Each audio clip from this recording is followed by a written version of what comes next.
All right, we're going to go ahead and call the Farmers Branch City Council study session meeting to order. The date is Tuesday, September 7th, 2021. The time is 3 o'clock. First up, we have A1, discuss regular agenda items. Councilmember Driscoll, we'll go ahead and start with you. Yes, thank you, Ms. Ratana. I don't have anything at this moment. I think just during our discussion, there's several things that probably come out, and I'll just save my comments for right now. Thank you, sir. Do you have anything for us, sir? I had an opportunity to look over some of the consent agenda items, and I shared those questions with staff, and I've gotten responses on almost all of them, so I'm in pretty good position right now, so I'm fine. No other questions. And as Michael said, other comments will come out during the other items on the discussion. Thank you. Thank you. Councilmember Lynn? I have a question regarding I-4, please. I'm not sure who's going to. Okay. So, do we collect fees from businesses enough to cover this $21,000 expense? Yes, there's pass-through cost. So how do we collect that? Is it invoice to each business, or Yes, is sir. it? Yeah, it's based on the number of inspections we do, samples we collect. So we make sure, and it's also based on a surcharge, which we get from TRA. So it goes into a formula, and we pass that to them. Beginning in January, we calculate a new rate, give that to them. So Okay, we all right. collect that money back. Okay, thank you. I just wanted to know about that. And then I had a question regarding I-5. Okay, so does the $44,000 that we're paying to Dallas County provide for a household hazardous waste collection event in our city? Yes, sir. In addition to our residents being able to go to Dallas? Yes, sir. It's the And- monthly cost, quarterly to participate, monthly disposal cost when residents go to the site, and then the once-a-year event we have in November. Okay. And then I did have a second question on that. Is that 44,000 fixed, or does that amount change as per the variable costs that were listed? Yeah, so I budgeted enough. So my big unknown is the HHW event. I never know how many folks are going to show up. We kind of have some idea, but I budgeted a pretty hefty number because if we get the maximum amount, it's about $21,000 event. Typically, we don't get to that point. So typically, we spend less what I budget, but the budget is set for a maximum number they can handle at that event. Okay. All right. And have we set that event? Yes, November. Right off the top of my head, I have it. I can get it to you. It's in. That's fine. I'll get it later. Okay. Yes, All sir. right, thank you. That's all I have. Thank you, Councilmember. Councilmember Lee? I have nothing to add. And I have nothing to add. All right, so we'll go to the next item, A2, discuss and provide direction for Mayor's I-35 Betterments Task Force recommendation. Thank you. Good afternoon, Council. My name is Kira McCardle. I'm a consultant to the Planning Department. I'm here today to discuss the I35 enhancements. Staff has received, and the Mayor's Betterments Task Force has received the actual costs of enhancements from TxDOT. So we would like to bring them forward to Council today to have a discussion on them. This will allow staff to go back once we receive direction from Council and finalize the advanced funding agreement. And staff does expect to bring that advanced funding agreement back to Council for their consideration at the September 21st meeting. So to provide just a brief history, TxDOT did approach the city at the end of 2019 and informed the city that the Phase 2 widening of I-35 would be moving ahead, with construction occurring approximately between 2022 and 2026. This does provide an opportunity to the city, as two major intersections along I-35 within the city will be completely rebuilt. These are the Valwood Parkway and Valley View Lane intersections. They each represent a major gateway into the city. In the case of Valwood Parkway, it is the northern gateway into the city. In the case of Valley View Lane, it's one of the first points that you see coming in from the south. It's also the main gateway into the station area. As this was seen as a matter of great importance, the mayor formed the Mayor's I-35 Betterments Task Force to work to bring forward some recommendations to council on enhancements that could be made to these intersections. Working with the task force, we did contract the services of Kimley Horn to help with the design of the intersection that the task force ultimately developed and brought forward to council. The redesign that was put together did prioritize the safety of pedestrians, the aesthetics, as well as the aesthetics of the intersection.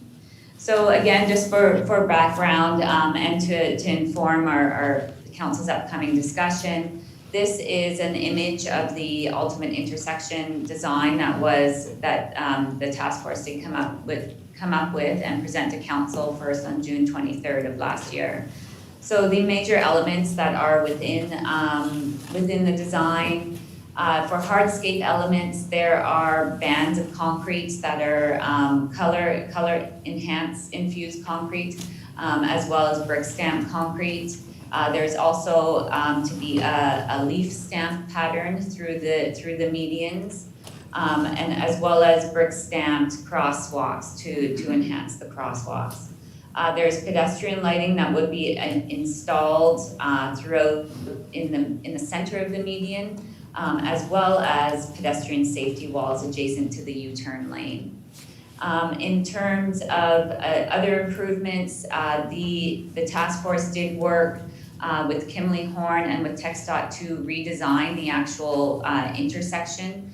So we did, and the task force did remove the pedestrian refuge islands and the free right turn lane in order to make the intersection more pedestrian friendly. And also did put the Texas U-turn or the U-turn lane on a 4-degree angle, and this provided a lot more space for pedestrians within this median. Here's another view or rendering of the enhancements that shows the envisioned improvements. This pedestrian safety wall adjacent to the main lanes of traffic was taken out of the eventual ultimate design, but most of the other elements did remain at the Valley View Lane intersection. So as I said, this design was brought forward to council for consideration first on June 23rd of last year. At that time, council did direct staff and the task force that due to costs, Valley View Lane should be the priority for enhancements, with less enhancements being considered for the Valwood Parkway intersection. Also, staff and the task force were directed to look at phasing of enhancements, so that enhancements where a cost benefit would be gained by doing it by implementing the enhancement in conjunction with TxDOT's phase 2 widening would be put in the first phase, and other elements that could be implemented at a later date be pushed back so that costs would be spread over time. On July 14th, staff and the task force made recommendations to council, and council did allocate $2.5 million for phase 1 enhancements. And again, council's direction was taken into consideration when that package was presented to council. The current status of the project, so since that July 14th date last year, TxDOT has conditionally awarded the design build contract. And TxDOT does expect to finalize that contract later this month. So that's why this is being brought forward at this time, because TxDOT does want to finalize the advanced funding agreement with Farmers Branch at roughly the same time as they finalize the contract, the design build contract. And as a note, this isn't part of our cost discussion, but just for information, both intersections will benefit from the modified intersection design, so that the U-turn lane that's on the 4-degree angle and the wider pedestrian medians, as well as narrower travel lanes in the main lanes of travel, those were built into the TxDOT's RFP and are not considered enhancements within this project. In addition, this abutment wall graphic is also not considered an enhancement, but will be installed for the city at both the Valley View Lane and the Valwood Parkway intersections. So the two intersections do have a fair number of parallels between them. And also, as TxDOT has conditionally awarded the design build contract, Farmers Branch now has the actual costs of enhancements that will inform the advanced funding agreement. So as you can see here, the table on this slide does compare the TxDOT OPCC, or opinion of probable construction costs that council did base the 2.5 million that they budgeted for the project last year.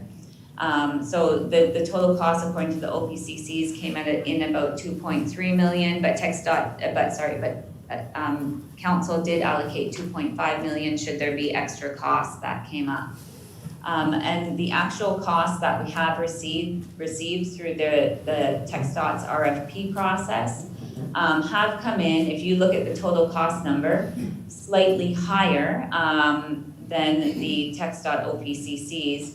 However, it should be noted, and this is one of the main matters for discussion today, that the actual cost did include 3 additional items that were not considered in the 2.5 million that council allocated for enhancements last year in July. Those extra items are pedestrian lighting. So when we did pedestrian lighting standards, I should be specific, sorry. When we did tell TxDOT what we wanted, what we did want to have included in the RFP, we limited, as a phase 1 item, we limited power service and conduit. However, TxDOT did include the actual lighting standards. They felt from a technical standpoint you couldn't really separate those two. Those were, for both the Valley View Lane and Valwood Parkway intersections, phase 2 improvements, but they have been moved up. The TxDOT did move them up to the phase 1 portion by including them into including them in their RFP. The other items are the hardscape enhancements at Valwood Parkway and the pedestrian safety wall at Balwood Parkway. These were included because through discussions with TxDOT did inform staff that should the costs come in lower than the 2.5 million and council change their mind and want to include additional enhancements, it could be quite difficult and the cost could be inflated to add some of those items back in. However, the process of removing them at this stage before Farmers Branch and TxDOT enter into the AFA is relatively simple. So staff did bring these actual costs forward to the Mayor's Betterment's Task Force for their review and for a recommendation. And what we did ask of the task force was, given that the costs have come in lower than the 2.5 million, did the task force want to stay with council's original direction and pursue the enhancements outlined in the first column, so not pursue the hardscape or pedestrian wall enhancements? Or was there a desire on the part of the task force to have the intersections be more comparable in their construction and add in additional enhancements at the Valwood Parkway intersection? The recommendation that was provided by the task force was the task force recommended that City Council move forward with hardscape elements. So those hardscape elements are the integral color concrete, the brick stamp concrete, and the enhanced crosswalks, as well as the leaf stamping in the medians, as well as lighting, including the light standards and the pedestrian safety wall at Valley View Lane. And at Valwood Parkway, that lighting, including the lighting standards and the pedestrian safety wall at the Valwood Parkway be pursued. The rationale for including the pedestrian safety wall at the Valwood Parkway intersection was so that, again, the intersections would be more comparable in their ultimate build-out, and also because the pedestrian wall would add to the safety of cyclists and pedestrians using that intersection. The total cost of these enhancements is approximately $1.7 million. So this is approximately $800,000 less than the 2.5 that council budgeted for these improvements in July of last year. So with that, I'd like to open it up for discussion. Staff would like direction from council on how they would like to proceed with the enhancements, so that we can finalize the advanced funding agreement with TxDOT and bring it back for formal consideration on September 21st. Thank you very much. I'm available for questions. Thank you, Kira. And we'll go ahead and open it up for questions, council members. We'll go ahead and, does anybody have any questions for Kira? I do. Sure. Kira, if you wouldn't mind, I think I know what you're talking about when you say hardscape enhancements, but I'm sure some of our citizens and people maybe are not familiar with what that means. If you could just kind of clarify that. Yeah, for sure. So in this case, what the hardscape enhancements include, if I refer to this diagram, so it does include integral color concrete. So if you see the bands on this diagram, they would have a dye infused into the concrete to provide some aesthetic benefit. As well, these darker color bands on this drawing, those would be a brick stamped concrete. So they would have a textural pattern on them, similar to brick, and also again be infused with a color so that they're darker in color. And then lastly, there would also be a leaf stamp. So it would look as though there were the outline of leaves along the median as well. And again, that's for aesthetic benefit and to carry through the branding that will happen on the abutment walls with the abutment wall graphic, and to incorporate the city's branding of it being a city in the park into the design of the intersection. Lastly, the enhanced crosswalks would have a brick stamped concrete and color as well associated with them. Any other questions? Yeah, I have another question. I like the graphic there, and with the trees and the landscaping on both sides of the freeway. Is there any consideration or possibility of having some native grasses underneath there along the hardscapes? Because, I mean, all of us have seen in any city you go in, when you go under an underpass, you see trash, garbage, people throw out their wrappers and things. Is that a possibility, to have native grasses there? In this, on the apron here? There and in the median, if possible. And in the median? That hasn't been considered as part of this design. There is the opportunity for the city to potentially apply for some green ribbon funding at a later date. We have looked into that with TxDOT a little bit, or started down that process. In discussions with TxDOT, they did say that it's really best to incorporate the landscaping at a later date. To use their wording, I probably won't get it quite right, but the people who build the highway are not the people you want to do the landscaping. Yep. So they said that it's best to pursue the green ribbon funding at a later date and explore landscaping at that time. Okay. I would personally be very much in favor of doing that at a later date, because if we're going to have these two underpasses, it would be nice if they really look nice, aesthetically. And we've got, we are the city in the park, and we've got green grass and trees and landscaping on both sides of it. So I think it'd be nice rather than just the concrete, even though it will be two-tone. And, if we could have some native grasses and things that wouldn't require a lot of, attention and staff to take care of it.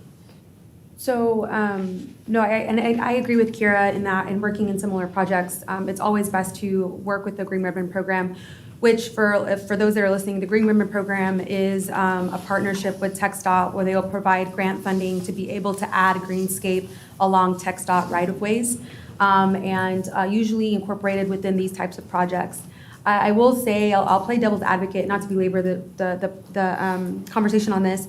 You know, if you look at a lot of the things that have happened around 75, they now regret adding any type of even native grasses because it's very difficult to maintain when there's high traffic. And so I think if we want to talk about greenscape, I say we talk about it in the corners rather than in the middle. If you look at a lot of the others, there is not, even with what Carrollton just did, there is not a lot of greenery in those areas. Because of high traffic, it becomes very difficult, it becomes very dangerous for a lot of the workers to maintain. And TxDOT wouldn't be the ones maintaining it. We'd have to do an agreement with them to be able to maintain it. But I do think that we have an opportunity with the Green Ribbon Program to really make those corners very vibrant, to where you wouldn't even really notice because of all of the enhancements that the task force worked through with the stamping and even some of the fixtures and even some of the other additions that we'll have. I think it'll look with the greenscaping added, you won't really tell that there isn't any greenery there. Just wanted, especially for those watching, to kind of share those details regarding the program, but also kind of the why behind why you don't see a lot of that in a lot of the other intersections along I-35 that have already been done. I know it would definitely be great, but just wanted to add some context to that. Councilmember Driscoll. Any other questions? Go ahead. Thanks, Kara, for the presentation. Question about Phase 2 and Phase 3 now. Since the lighting standards and the lighting improvements are rolling into Phase 1, does Phase 2 actually go away? Or what's left in Phase 2 that hasn't been addressed by moving these enhancements? So in phase 2, some of the items that would be remaining is one piece of the lighting are these bridge vent wraps. So those would not be installed in phase 1, and those are sort of a metal cutout with a leaf pattern on them, and they are also envisioned to have a light bar at the top that would create an additional lighting element within the intersection. The other major item that was a part of phase 2, it was the landscaping. So a lot of those right-of-ways, if we want to do additional landscaping other than just sod, within the TxDOT right-of-way, we do need to either fund that ourselves or pursue the green ribbon funding so that we can have enhanced landscaping in those areas. Thank you. And then Phase 3 was simply the art, potential Yes. for art, is that correct? Yes, phase 3 was mostly focused on art pieces within the intersections or gateways. Thank you very much. Councilmember Lu? So if we stayed at the 1.7 million and we're effectively saving $800,000 at the moment, and I know you will have a way to spend that, could that $800,000 be used on a combination of landscaping, trees, crepe myrtles, whatever, and/or art? That's Yeah, so that would be at council's discretion. So I believe, and correct me if I'm incorrect, that money is coming from the Pike Street bond, so it would return to that bond and could be used for later phases within this project, or directed elsewhere as council saw fit. Okay, so just as you mentioned about landscaping, and you mentioned about landscaping, one of the biggest intersections of our city is void of any landscaping, which is 635 in Marsh. And so, Charles, I'm sure we would not be allowed to take any of these funds and spend elsewhere. Right, it's stationary Okay, specific. but if we were going to embark on that kind of enhancement to the I-35 area, I would like to try to see if we couldn't find some money to enhance 635 in Marsh and possibly Webb Chapel also, in planting some trees on the right-of-way to add some color to the entrance of the city when you're coming in from Dallas. It's either dirt or brown grass, and we really deserve better. Our residents deserve better. And so I'd just like to throw that out there for us to look at. Anything else, Councilmember Lynn? No. Councilmember Williams, do you have anything else to add? I don't have anything to add. I think both my questions were already answered, so I appreciate the information and all of y'all's hard work. So, it's exciting and, you know, from my standpoint, you know, with the extra, with us coming in under budget, us mirroring more of those, enhancements on the Valwood, intersection as well, especially during, you know, this phase one. I know with just my personal experience with renovations, it's always easier to get it done at the beginning than to go back and retrofit something later. So, if we're under budget, then I think that's a smart investment to go ahead and make both of those intersections, you know, more, mirror each other a little bit more, because our hope is for that Balwood intersection in that area to grow, and so that will become an important intersection, hopefully over time. So, I think making sure that is more mirrored I think that's a great use of those funds. Kira, so it looks like the direction of council seems to be the same recommendation as the task force. So do you have everything that you need to move forward?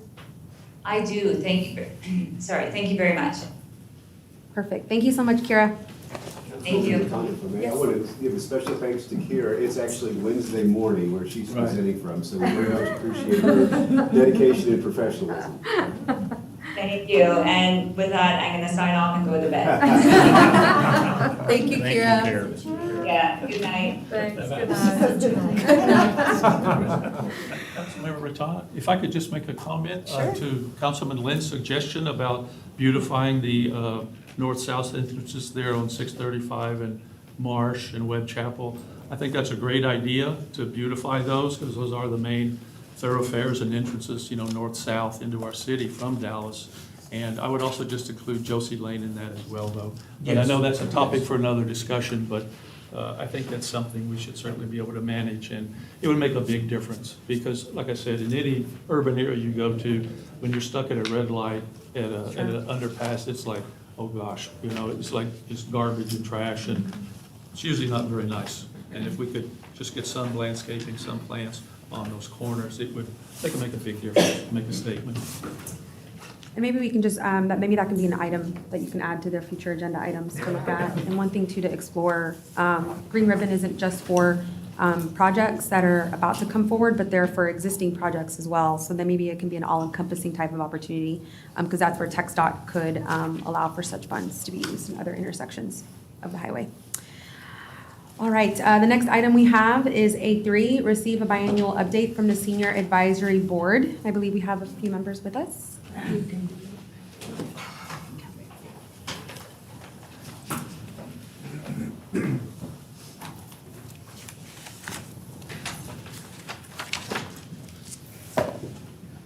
Good afternoon. Sorry. Good afternoon. My name is Deborah Hull, and I'm the chair of the Senior Advisory Board at the Branch Connection, and I'm proud to present our biannual report to City Council and all members of the audience today.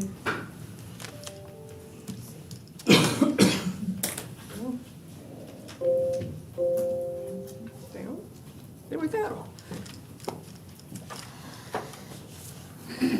Here's our Senior Advisory Board, and we actually have members of our board here today. Ruth Foles, Beth Farrell, Priscilla Mowinkle, and Matt Rice are here to support us today in our presentation.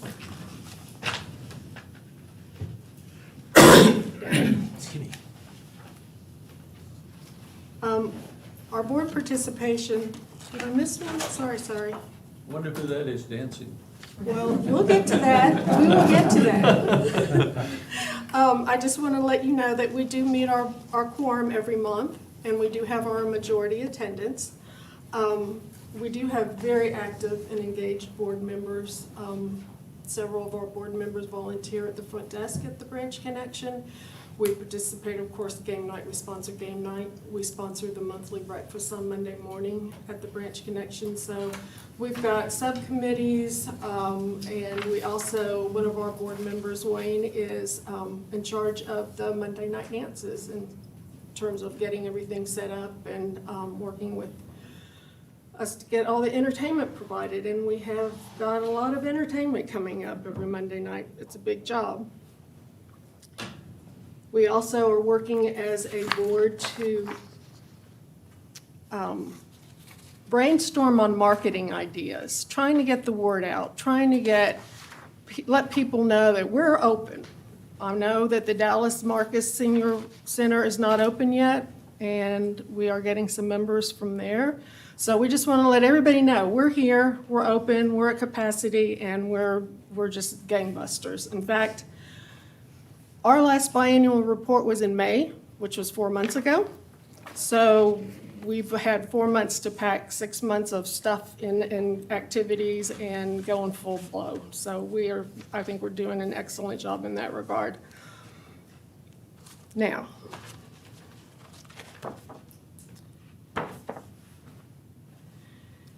mission and vision statement.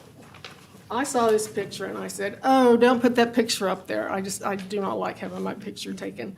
But as I was sitting there going over this presentation and I was looking at the mission and vision statements and I kept looking at the picture of me and AJ dancing at a Monday night dance, I thought, you know what?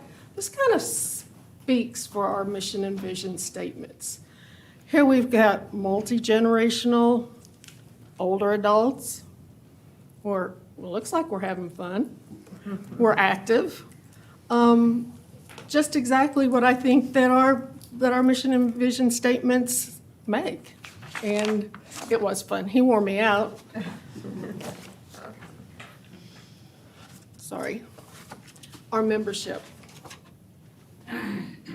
We are increasing our membership base by creative marketing campaigns and adding value to the memberships through our Silver Sneakers programs. We also have a membership campaign this September that is going forward. Our attendance levels have steadily increased and are near pre-COVID levels. All programs have been reinstated at full capacity, and new programs have been implemented with blended options for those possible. We still have some members who would rather do it via Zoom, so we do offer that alternative for them. And this is our Monday night dance, which we began those on July 12th. We started back with our dances, and they are free to members, $5 to non-members every Monday night. Like I said, we've implemented some different styles of music, I guess, so in hopes that we're going to get more people to attend, and the membership has been up. We have our average of over 100 dancers per dance, and it is, again, like I said, free to our members.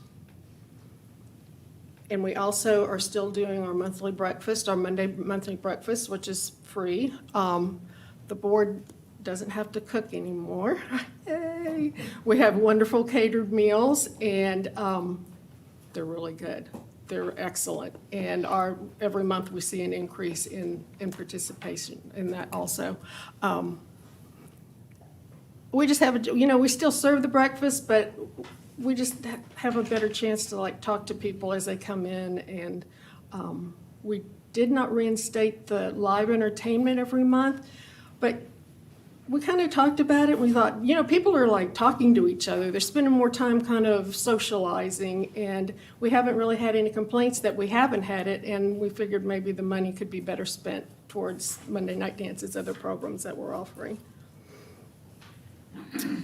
And with the Monday night dance, let me put my glasses on so I can read, because we have increased our membership. Since we last spoke, we've had 268 members join. 97 are brand new members. 28 of them are 65 years or under, and 69 of them are over 65 years of age. From the last time we spoke, we had 39 programs. We're now up to 51.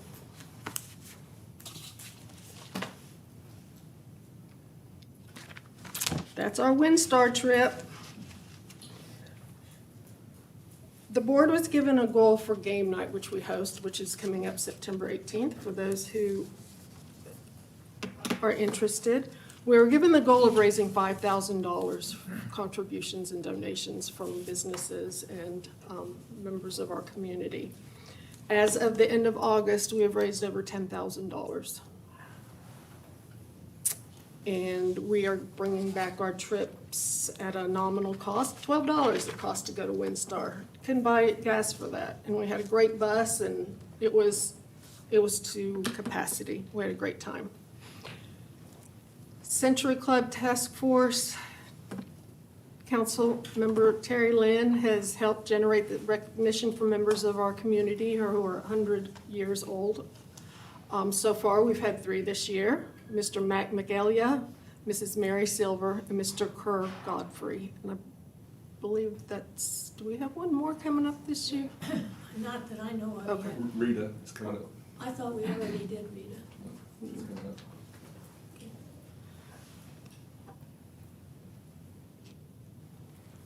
Our future projects. In evaluating the demographics, the trends show that older adults are working longer in life. So we're working to offer later programming on the weekends, later programming during the week and on the weekends to emphasize the changes and how important those are for our community.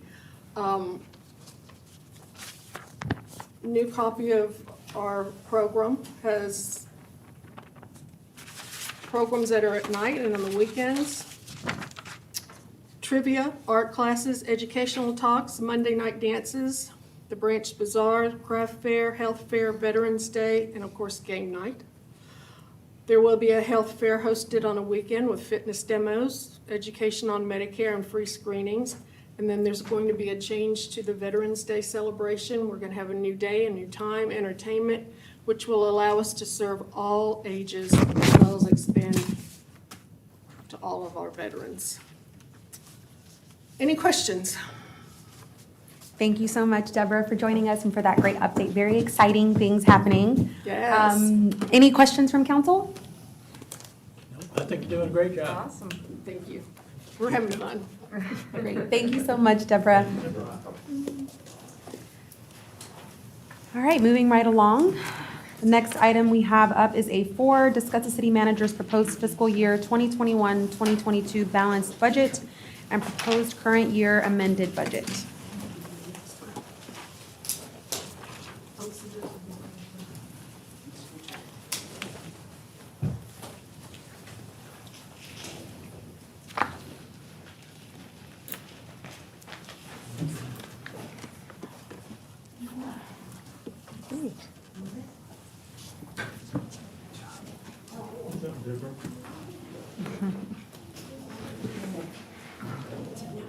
I was at that first dance. It was good. Really?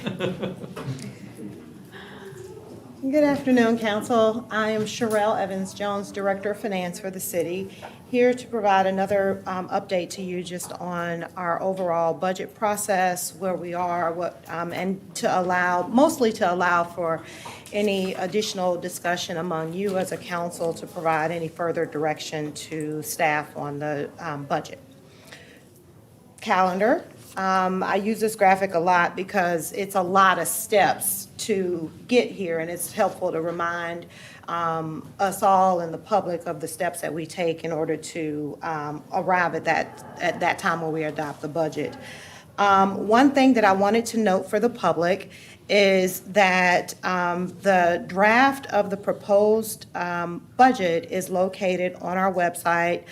Here's a URL where you can get to it pretty quickly, but if you just go to the Farmers Branch website, down at the bottom, there's a link that you can click pretty easily to get to the draft of the budget. That draft was developed and shared on July 30th, and you can kind of see several steps that have happened since then. So there are some things that we are talking about today and subsequent that are not reflected in that budget. That is the nature of all of these tweaks and things like that that happen. One other thing that I wanted to note for the public is that the budget retreat that happened on August 10th, 11th, and 12th was recorded in its entirety. And I encourage you to review that on our city's YouTube page, the Farmers Branch YouTube page. If you have any questions about any of the significant components, they are there for you to be able to review, or reach out to finance. I'm always happy to answer questions or help members of the public understand this complex beast known as the budget.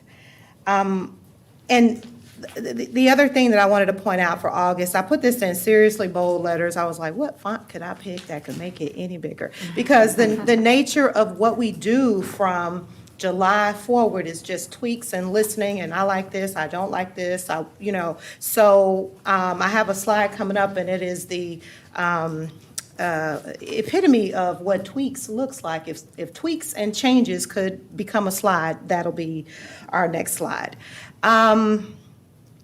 So for tonight, we're here with our study session, but also there is an item on the agenda to consider the maximum tax rate. And there is a public hearing that will allow members of the public to comment on the tax rate or, any other components of the budget. So those are there and available. Moving forward down through on the 21st, or the next time that we gather, we would be adopting those significant components of the budget, as well as another opportunity for comment with the budget public hearing. Okay, so this is where we were when we last talked about it. We talked about some revisions and changes at our last council meeting, our last study session, to what we were going to do with the ARPA funds. Everybody seemed to be happy with how we had that stated.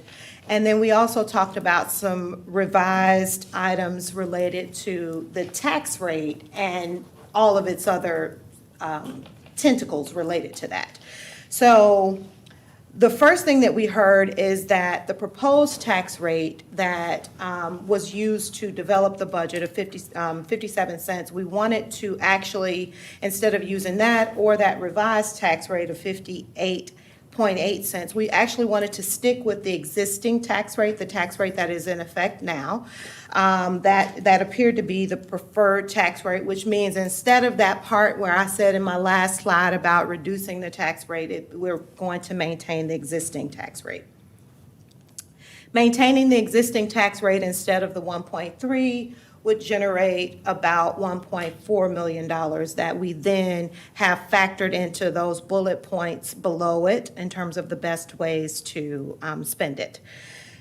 In terms of the $100,000 difference between the 1.3 and 1.4, that instead of me in this older slide talking about 6 hires for our police department, that paves the way to be able to make one more additional hire. So you may see in an upcoming budget video that we may refer to 2 plus 5 over hires or something like that. We're referring to the 7 overall. One of the other things that we clarified in a previous study session presentation is that the $600,000 that we would deploy into additional street projects, that enables 2 additional streets to be constructed. Our Director of Public Works, Mark Bentley, joined me in a previous presentation and kind of walked the team through that. And then in terms of the Parks Master Plan for that $600,000, that is an item that was approved by council back in August 2020. And so this is providing the funding and the fuel, so to speak, to enable that to happen. All of these things, one thing that is particularly helpful to maybe point out is that these funding items, especially with the streets and the Parks Master Plan, what they begin to do is build a path for more infrastructure to be maintained on a pay-go basis rather than a debt financing structure. So we're pleased and happy with the updates that council suggested and the fact that they begin to and continue to sustain on a pay-go basis in the future. The next thing I wanted to add to this presentation, I heard from our council members, you love the dollar, and I love it too, to be able to explain how, one component of what a member of the public might pay is the City of Farmers Branch tax, but there's a lot of other components. And so it's helpful for people to be able to see it in this perspective and just understand that about 23% of your tax bill is what's coming into Farmers Branch, the City of Farmers Branch, to maintain all of the things you saw us talking about: police, fire, roads, et cetera. And then there's other components that of a person's tax obligation. About a little bit more than 50% of it goes to the school district.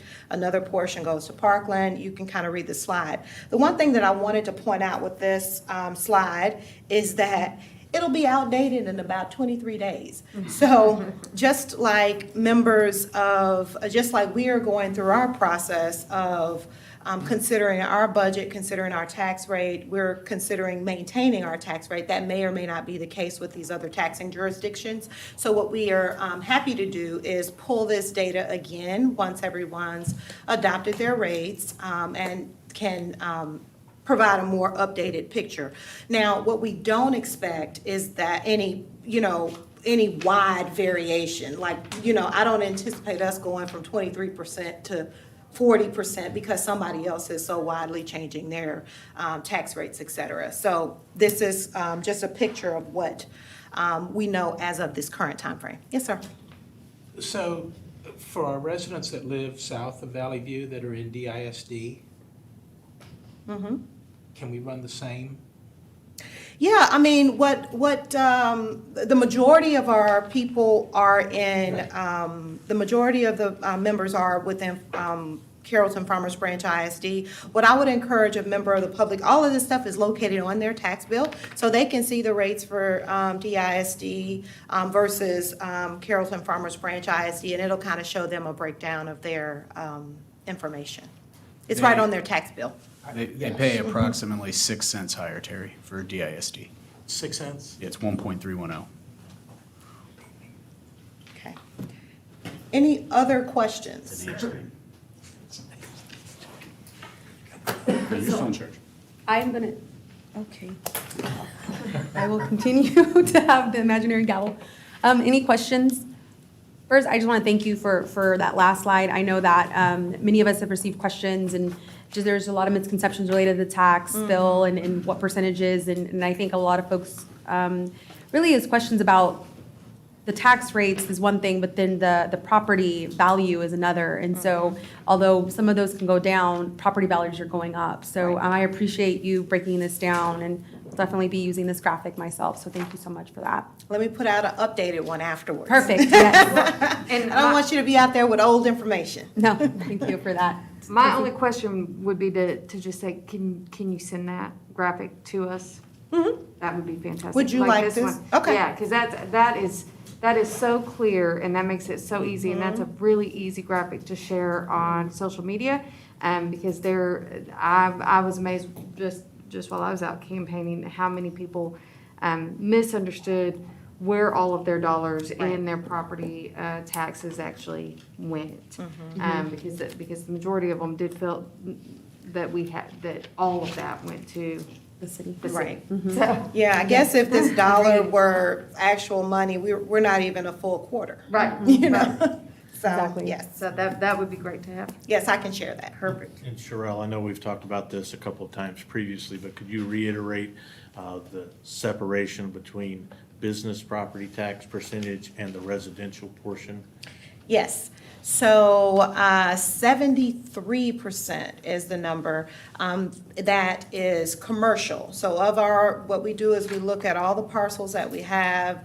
DCAD is able to break those numbers down between commercial and our residential property. So 73% of that full $6.9 billion valuation is commercial activity, which is helpful in terms of being able to provide a good, stable base to the city for property taxes. Thank you very much. Appreciate that. Any other questions? I don't have any questions. I'd just like to say also, thanks for the work. And as has been said, I also like the graphic here. I think it's very useful. And despite, the breakdown being listed on people's taxes every year, a lot of people just don't understand it. And I think most people are visual learners, and I think this will be very helpful.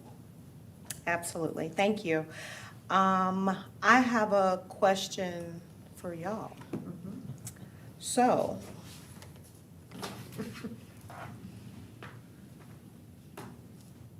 the next time we see each other, it'll be time to adopt things. It is most helpful if we have an understanding from council if these changes that we talked about are reflective of what you would like to see come forward in the final document. So either today, now, or maybe later on in the other sessions that we have to discuss the budget, any of those changes, if I had one wish list item, it would be to understand what those changes are so that I can make sure that I factored those into the document that you receive in preparation for our work on the 21st. Okay. Anything else for me? Mayor, do you have anything? Nothing. Thank you, Sherelle. I appreciate it. Okay, next on the agenda, last item is A5, discuss future agenda items. Councilmember Driscoll? I don't have any others than the ones I brought up previously. Previously today? No, the last meeting. Last Last meeting? meeting. Oh, okay. Thank you, sir. Smart cities and attainability of housing, which I think is going to be an even more important issue going forward. Yep. Thank you, sir. Do you have anything? As we approach the end of our calendar season, I want to make sure that we look ahead at performance management and our performance measures. And so I know we have the new, well, it's not new, but we're in the third or fourth phase of the Tyler implementation. So I want to make sure that the metrics we're presenting out on our website and in your quarterly report, City Manager, are fresh and understood by the council. So if we could, the coming months after we get through, but I'd like to have a discussion on that. Performance improvement updates. Yep. Yeah, it comes under, I believe, performance management. Management metrics. Yes. Yeah. Dashboard. That's all. Thank you. Thank you, sir. Councilman Mullen? Yeah, I'd like to have a discussion or see where we need to go in order to look at screening for the air conditioning units that are on top of the library. We require screening. We require screening of other buildings that have units on top of their building. Eagle Gun Range is a good example of what was required. And so I don't know why we wouldn't do that of our own. So that's number one. Second item is, as we discussed earlier, the landscaping at the southern entrances, exits of the city, and trying to study what we could do about adding some color, just whether it's trees, crepe myrtles. I don't know that other plantings necessarily make sense because it's too maintenance intensive, but just to spruce those areas up. At the I-35 intersections? At the 635 intersections? Yes.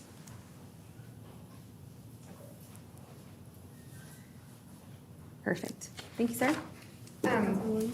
I don't know that it's a really future agenda item. I just, I would like an update on where we are with the app. And I'm sorry, I. FB Connect, Yeah, the FB Text Connect, right? FB, yeah, that's it, right? FB Text Connect? Our city app. Yes, yes. And maybe we could find a different name for it? That would be, I'm teasing, we don't have to find a different name, but I would like an update on when that is going to roll out. October 11th. Oh, At the same night as the neighborhood Farmers The Branch, farmers- Farmers Branch Night Out, perfect. That's all I or had. National Night, whatever you call it. The Yeah. National Night Out. FB National Night Out. The 11th, October 11th, yeah. yeah. Perfect. I thought we moved the meeting back because we were doing that. We can move back, move back. It's too much going on. And you can already download it. You can download it now?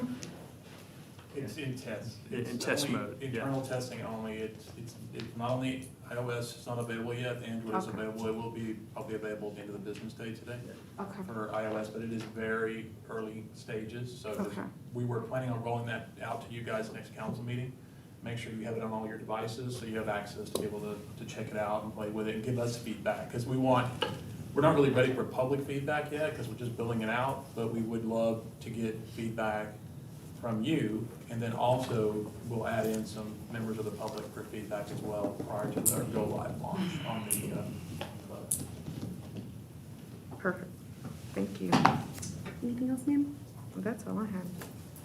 Mayor, did you have anything else?